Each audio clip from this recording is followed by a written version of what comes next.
It's time now for our press review with Leo McGuinn. And Leo, you start with Ukraine, where President Volodymyr Zelensky has called on Western allies to maybe put in a little bit more effort. Yeah, as you can see in the Kyiv Independent this morning, Zelensky has asked the question, why can't our allies defend us in the same way that they protected Israel? By defending Israel, the free world demonstrated that unity is not only possible, but 100% effective. That's a quote from Zelensky's nightly address. I'll bring you another quote, as you can see in the Kyiv Post this morning.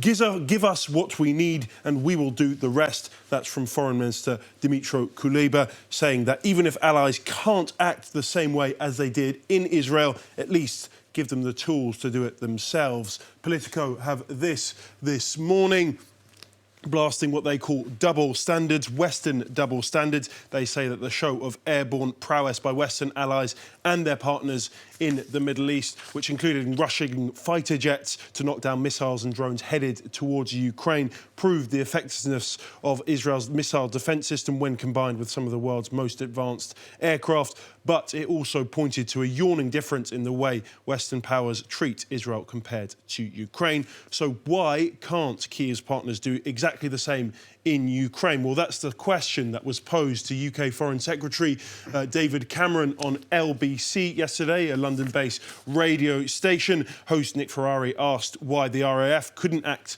as they did in Israel. Cameron's response was that putting NATO forces in direct conflict with Russia would cause a worrying escalation in conflict. The Foreign Secretary said that the best thing the UK could do was continue to provide financial support to Kyiv.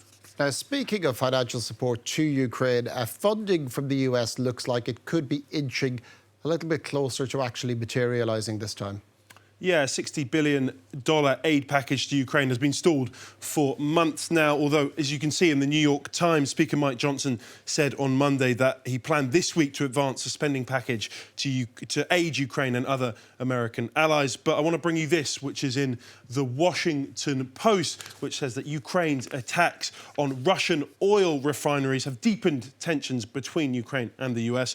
On one hand, the Biden administration views the attacks as reckless and likely to raise energy prices. On the other hand, Kyiv sees them as vital in the war against Russia. Vice President Kamala Harris first made the request to Zelensky back in February to refrain from hitting infrastructure, a request that was ignored. In fact, Ukraine have doubled down on the strategy. The White House have been accused of prioritising domestic politics over Kyiv's military goals. That's been denied. And while the US has acknowledged that keeping global energy markets is a vital aim for the administration, they say it's also important for sustaining support for the Ukrainian war effort in Europe. And an increase in energy prices risks dampening European support for Ukrainian aid. A senior US official is quoted as saying the US positions all stand in contrast to Washington's allies in Europe, who have defended Ukraine's right to hit Russian energy targets. And now let's finish in the UK, where a former short-lived Prime Minister is causing quite a stir. Can you tell us more? Short-lived indeed. It's Liz Truss, Prime Minister for 49 days, and she's backed Donald Trump to win the US election, as you can see in Politico. She also laid in to Joe Biden. It comes as Truss is promoting a new book, which comes out today. To put it mildly, it hasn't gone down exactly well. One line from Politico, they say history is written by the victors, but that hasn't stopped Liz Truss from having a go. This is the Times, who say that Liz Truss's book reveals a total absence of self-reflection. This article jokes that snakes were recently found to have self-recognition.